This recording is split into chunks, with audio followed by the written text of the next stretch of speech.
Hello दोस्तों, स्वागत है आप सभी का एस फार्मेसी यूट्यूब चैनल पर। जैसे कि मैं आज डी फार्मा सेकेंड ईयर के सब्जेक्ट बायोकेमिस्ट्री के बारे में स्टडी कराऊंगा।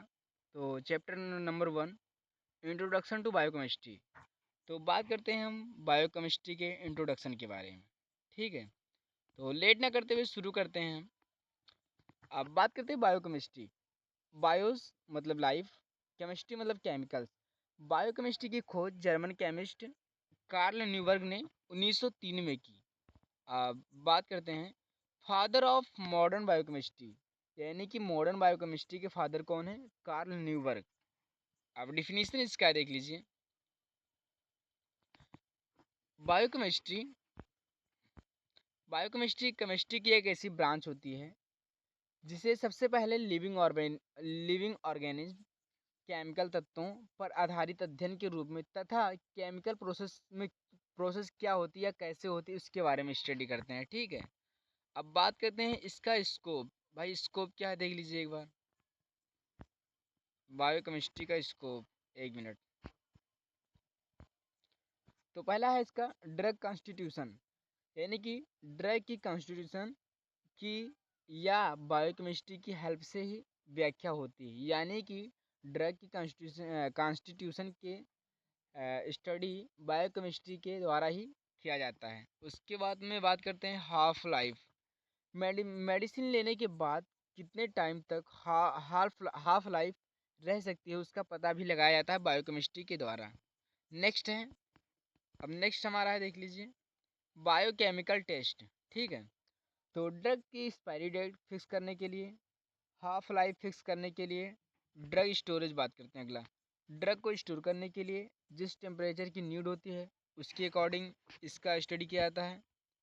फिर मेटाबॉलिज्म के लिए ड्रग द्वारा एक्शन लेने और शो कराने की प्रक्रिया को ड्रग मेटाबॉलिज्म कहते हैं। ठीक है, अब बात करते हैं scope of biochemistry in other field. ठीक है, तो सबसे पहला इसका है एग्रीकल्चर। तो उसमें देखते हैं एनिमल और मिल्क की क्वालिटी का पता लगाना, एनिमल एंड बर्ड के ग्रोथ और डिजीज का पता लगाना, प्लांट के ग्रोथ का पता लगाना तथा उनकी पेस्टिसाइड यानी कि जहर का पता लगाना। ठीक है, अब देखते हैं मेडिकल एंड हेल्थ साइंस। देखिए इसमें clinical biochemistry, nutrition and dietetics, biotechnology and research, agri psychology and neuro science के में मतलब इसका स्कोप होता है। ठीक है, नेक्स्ट है, अब बात करते हैं सेल के बारे में। तो difference between prokaryotic cell and eukaryotic cell. देख लीजिए इसका इमेज बना हुआ है, आप लोग देख लीजिए। जो प्रोकैरियोटिक सेल होता है वो इसमें होता है न्यूक्लियोइड, जो no true nucleus, cell wall present होते हैं, मेम्ब्रेन होता है, साइटोप्लाज्म होता है और फ्लैजेलम होता है। और यूकैरियोटिक में देख लीजिए ट्रू न्यूक्लियस होता है विथ न्यूक्लियर मेम्ब्रेन के साथ, मेम्ब्रेन होता है, बाउंड ऑर्गेनल्स होते हैं और साइटोप्लाज्म होता है। अब डिफरेंस देख लीजिए क्या क्या इसमें है। पहले फीचर्स देख लीजिए। Size, features prokaryotic cells, eukaryotic cells. पहले बात करते हैं साइज। तो ये छोटे होते हैं 0.1 से 5 माइक्रोमीटर, और जो यूकैरियोटिक सेल होते हैं वो 10 से 100 माइक्रोमीटर होते हैं। ठीक है, उसके बाद में बात करते हैं न्यूक्लियस। ट्रू न्यूक्लियस नहीं होता है, न्यूक्लियर मेम्ब्रेन एब्सेंट होता है। इसमें जो होता है ट्रू न्यूक्लियस होता है, यानी कि न्यूक्लियर मेम्ब्रेन प्रेजेंट होता है। सेल ऑर्गेनल्स बात करते हैं, तो मेम्ब्रेन बाउंड्स ऑर्गेन्स नहीं होते हैं, मेम्ब्रेन बाउंड्स ऑर्गेन्स होते हैं जैसे mitochondria, endoplasmic reticulum, Golgi body होते हैं। ठीक है, अब बात करते हैं जेनेटिक मटेरियल की। एक सर्कुलर डीएनए न्यूक्लियोइड में हिस्टोन प्रोटीन के बिना होता है। ठीक है, और इसमें जो होता है लीनियर डीएनए क्रोमोसोम्स में होता है। ठीक है, हिस्टोन प्रोटीन के साथ। अब बात करते हैं सेल डिवीजन।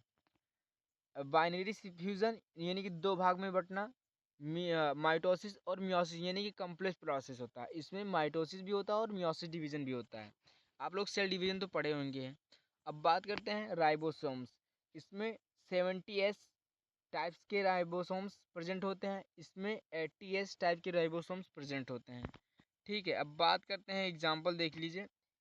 बैक्टीरिया, साइनोबैक्टीरिया और आर्किया और इसमें होता है प्लांट, एनिमल्स, फंगाई और प्रोटिस्टा। ठीक है। ऑर्गेनाइजेशन बात करते हैं सिंपल, प्रिमिटिव, यूनिसेलुलर, और इसमें होता है कॉम्प्लेक्स, एडवांस्ड, यूनिसेलुलर या मल्टीसेलुलर ऑर्गेनाइज। ठीक है। अब बात करते हैं नेक्स्ट, अब बात करते हैं न्यूक्लियस का। यह सेल का कंट्रोल सेंटर होता है, सभी सेलेक्टिव पदार्थों के आवागमन को नियंत्रित करता है। ये सेल में उपस्थित आनुवंशिक पदार्थों जैसे जेनेटिक मटेरियल की रक्षा करता है। ठीक है। इसके मुख्य पॉइंट देख लीजिए। Located at centre of the cell, यानी कि सेल के सेंटर में लोकेटेड होता है। कंट्रोल सेल एक्टिविटी, सेल्स के एक्टिविटी को कंट्रोल करता है। कंटेन्स जेनेटिक मटेरियल, ये डीएनए को कंटेन करता है। ठीक है। अब बात करते हैं न्यूक्लियोलस के बारे में। न्यूक्लियोलस क्या होता है? न्यूक्लियोलस ये न्यूक्लियस के अंदर स्थित छोटा गहरा घना भाग होता है। ये मुख्य रूप से आरएनए, राइबोसोमल आरएनए का निर्माण करता है। न्यूक्लियस राइबोसोम्स के निर्माण का केंद्र यानी कि साइट होता है। ठीक है। इसके मुख्य पॉइंट क्या है देख लीजिए। आरएनए का संश्लेषण करना, राइबोसोम्स का निर्माण करना, प्रोटीन सिंथेसिस में सहयोग देना। ठीक है। अब बात करते हैं साइटोप्लाज्म। देख लीजिए आप स्ट्रक्चर भी बना हुआ है, एक मिनट बस दिखा रहे हैं। अब बात करते हैं साइटोप्लाज्म। ये सेल का वह तरल भाग होता है जो न्यूक्लियस के बाहर पाया जाता है। ये सेमी फ्लूइड पदार्थ होता है जिसमें विभिन्न कोशिकाएं यानी कि ऑर्गेनल्स तथा अन्य रासायनिक पदार्थ पाए जाते हैं। साइटोप्लाज्म में सभी मेटाबॉलिक क्रियाएं होती हैं। ठीक है। मुख्य तथ्य क्या है? सेल का प्रमुख आंतरिक माध्यम, न्यूक्लियस और सेल मेम्ब्रेन के बीच का भाग, सभी ऑर्गेनल्स इसी में स्थित होते हैं। ठीक है। यानी कि साइटोप्लाज्म एक ऐसा तरल पदार्थ होता है, तरल भाग होता है जो न्यूक्लियस के बाहर प्रेजेंट होता है। इसमें सभी प्रकार के सेमी फ्लूइड तथा ऑर्गेनल्स तथा मेटाबॉलिक क्रियाएं इसी में होती हैं। ठीक है। अब बात करते हैं हम, नेक्स्ट टॉपिक है हमारा, नेक्स्ट टॉपिक है माइटोकॉन्ड्रिया अल्ट्रा स्ट्रक्चर। इसका स्ट्रक्चर भी दिखाएंगे भाई, पहले देख लीजिए। ये सेल का दूसरा सबसे बड़ा स्ट्रक्चरल पार्ट है जिसे power house of the cell कहा जाता है। माइटोकॉन्ड्रिया की संख्या सभी सेल्स में नहीं होती है, बल्कि अधिक ऊर्जा की आवश्यकता वाली कोशिकाओं में अधिक होती है।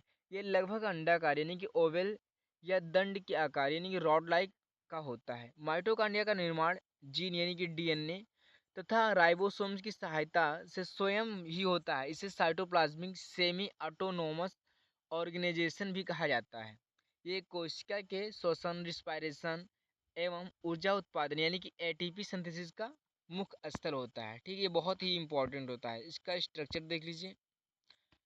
ये अल्ट्रा स्ट्रक्चर ऑफ माइटोकॉन्ड्रिया, इसमें क्रिस्टी प्रेजेंट होता है इनर मेम्ब्रेन के फोल्ड्स में, और आउटर मेम्ब्रेन देख लीजिए। मैट्रिक्स भी इसमें प्रेजेंट होता है। इंटर मेम्ब्रेन स्पेस देख लीजिए और इनर मेम्ब्रेन। इसका मेन पॉइंट देखिए, outer membrane, inner membrane, inter membrane space, cristae, matrix, granules, ribosome और सर्कुलर डीएनए प्रेजेंट होता है। ठीक है। नेक्स्ट टॉपिक है देख लीजिए हमारा।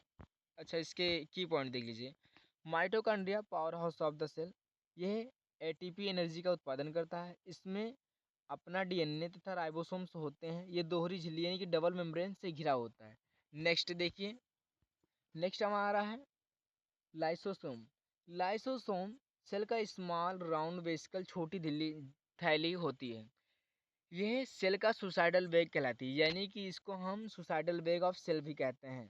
ठीक है। इसमें पावरफुल डाइजेस्टिव एंजाइम्स होते हैं। लाइसोसोम का कार्य सेल में वेस्ट पदार्थों और हार्मफुल सब्सटेंस को तोड़ना या पचाने का काम करता है। ठीक है। सेल की सुरक्षा और सफाई करना इसका काम होता है। बात करते हैं साइटोप्लाज्म। अभी साइटोप्लाज्म क्या होता है उसके बारे में देख लीजिए। साइटोप्लाज्म सेल का वह तरल भाग है जो सेल मेम्ब्रेन और न्यूक्लियस के बीच भरा होता है। यह एक जेली जैसा सेमी फ्लूइड पदार्थ होता है। साइटोप्लाज्म में कई इंपॉर्टेंट ऑर्गेनल्स, अंगक पाए जाते हैं जो सेल के सभी फंक्शन को पूरा करते हैं। ठीक है। अब बात करते हैं इंडोप्लाज्मिक रेटिकुलम के बारे में। इंडोप्लाज्मिक रेटिकुलम क्या होता है देखिए। इंडोप्लाज्मिक रेटिकुलम सेल के अंदर एक नेटवर्क स्ट्रक्चर होती है। यह न्यूक्लियस की आउटर मेम्ब्रेन से जुड़ी होती है यानी कि कनेक्ट होती है। एंडोप्लाज्मिक रेटिकुलम दो प्रकार के होते हैं, स्मूथ एंडोप्लाज्मिक रेटिकुलम और रफ एंडोप्लाज्मिक रेटिकुलम। इसकी सतह पे इसकी सतह पर राइबोसोम्स नहीं होते हैं, स्मूथ वाले पे ये लिपिड यानी कि वसा का सिंथेसिस करता है। ये डिटॉक्सिफिकेशन और कार्बोहाइड्रेट मेटाबॉलिज्म में भी भाग लेता है, ठीक है, स्मूथ एंडोप्लाज्मिक रेटिकुलम। अब बात करते हैं रफ एंडोप्लाज्मिक रेटिकुलम। इसकी सतह पे यानी कि सरफेस पे राइबोसोम्स कनेक्ट होते हैं। ये प्रोटीन सिंथेसिस में महत्वपूर्ण भूमिका निभाता है। ये न्यूक्लियस के पास पाया जाता है, ठीक है। लाइसोसोम की पॉइंट देख लीजिए। लाइसोसोम सेल का डाइजेस्टिव बैग होता है। साइटोप्लाज्म सेल का जेली जैसा माध्यम जिसमें ऑर्गेनल्स होते हैं। और endoplasmic reticulum protein and lipid synthesis के लिए जरूरी होता है, ठीक है। अब नेक्स्ट टॉपिक है, देखिए ये लास्ट टॉपिक है भाई, गोल्जी एपर्चर, जिसे हम गोल्जी बॉडी भी कहते हैं, ठीक है। सबसे छोटा पैकेजिंग यूनिट या FR प्रोसेसिंग सेंटर, यह एक सिस्टर्नी की बनी होती है। यह लिपिड सिंथेसिस तथा कोलेस्ट्रॉल बनाता है, ठीक है। ये कार्य कोश की सेल मेम्ब्रेन की सहायता से करता है, ठीक है। अर्थात ये सेल मेम्ब्रेन का निर्माण व रखरखाव में मदद करता है। इसको इसको पोस्ट ऑफिस शायद भी कहते हैं। इसका मुख्य कार्य प्रोटीन एंड लिपिड का packaging, modification, sorting and transport करना, ठीक है। अब चैप्टर कंप्लीट हुआ। अब इसके की कॉन्सेप्ट देख लीजिए। गोल्जी वर्सेस एक महत्वपूर्ण साइटोप्लाज्मिक ऑर्गेनेल है जो सेल के अंदर पैकेजिंग, मॉडिफिकेशन एंड ट्रांसपोर्ट का कार्य करता है, ठीक है। इंपॉर्टेंट पॉइंट देख लीजिए। गोल्जी पर्चेस को पैकेजिंग, मॉडिफिकेशन और ट्रांसपोर्ट का केंद्र कहा जाता है। इसके सिस्टर्नी झिल्लीदार पुटिकाओं यानी कि वेसिकल से घिरी होती हैं। यही एंडोप्लाज्मिक रेटिकुलम और सेल मेम्ब्रेन के बीच कार्य करता है। ये plant cell and animal cell दोनों में पाया जाता है। ये सेल की सिक्योरिटी एक्टिविटीज में भी भाग लेते हैं, ठीक है। अब इसके बाद में देख लीजिए। अल्बर्ट वॉन किलर सबसे पहले सेल के अंदर गोल्जी एपर्चर की खोज की, जो 1857 में की, ठीक है। उसके बाद में रिचर्ड अल्टमैन, ये देख लीजिए, एक मिनट, ये रिचर्ड अल्टमैन इसे इस ग्रेनुअल का नाम गोल्जी पर्चिस रखा, ठीक है, जो 1898 में रखा, ठीक है। अब कार्ल बेंडा क्या है, इस ऑर्गेनल को माइटोकॉन्ड्रिया ग्लैंड के नाम से भी संबोधित किया था 1898 में, ठीक है। अब यहीं से चैप्टर कंप्लीट होता है। तो दोस्तों, हमारा अगर वीडियो पसंद आया तो लाइक, कमेंट एंड शेयर कर देता। हमारे चैनल को एस फार्मेसी यूट्यूब चैनल को सब्सक्राइब करें। मिलते हैं नेक्स्ट चैप्टर में।